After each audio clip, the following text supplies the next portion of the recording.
Hello दोस्तों, आज मैं आपको सुनाने जा रहा हूँ किसान का होशियार बेटा की कहानी। बहुत पहले की बात है। शंकर नाम का एक किसान था। वह किसानी करके और अपने पेड़ों की लकड़ियाँ बेचकर अपना गुजारा करता था। एक बार वह लकड़ियों को बैलगाड़ी में डालकर बेचने के लिए दूसरे गांव गया। रास्ते में शंकर को उस गांव का एक सेठ मिल गया। सेठ ने शंकर से लकड़ी के लिए पूछा, गाड़ी का कितना है? शंकर ने बताया, सबका 5 रुपये है।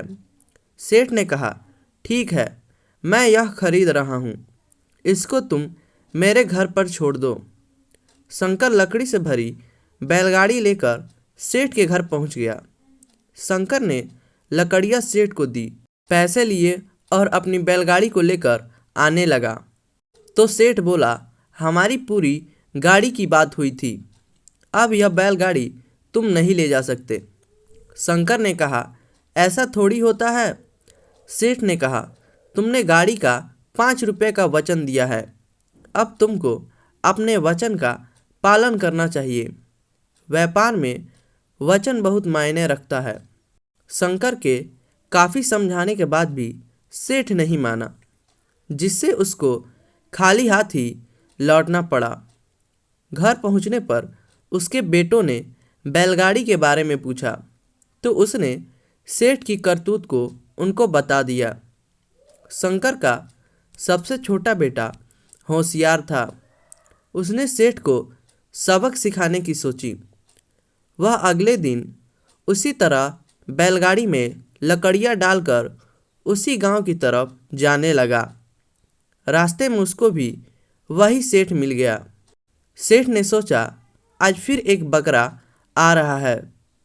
सेठ ने फिर वही बात पूछी, गाड़ी का कितना? इस पर शंकर का बेटा बोला, केवल 2 मुट्ठी। सेठ सोचा, यह तो कल वाले से भी मूर्ख है। 2 मुट्ठी में तो मैं 2 आना दबाकर इसको दे दूंगा। उसने घर पर लकड़ियाँ छोड़ने को बोला। वह बैलगाड़ी को लेकर सेठ के घर पहुंच गया। घर पहुंचने के बाद उसने सारी लकड़ी सेठ को दे दी। सेठ अंदर से अपने दोनों हाथों की मुट्ठियों में 2 आना दबाकर ले आया। उसने शंकर के बेटे को बोला, लो 2 मुट्ठी पैसे। शंकर के बेटे ने चाकू निकाला और बोला, मैंने 2 मुट्ठी पैसे नहीं मांगे, मुझे तुम्हारी हाथ की मुट्ठियाँ चाहिए। और वह उनको काटने के लिए आगे बढ़ा। इस पर सेठ ने मना किया तो शंकर का बेटा बोला, तुमने वचन दिया है और व्यापार में वचन बहुत मायने रखता है। उसने सेठ को सारी बात बताई, किस तरह उसने शंकर को ठगा था।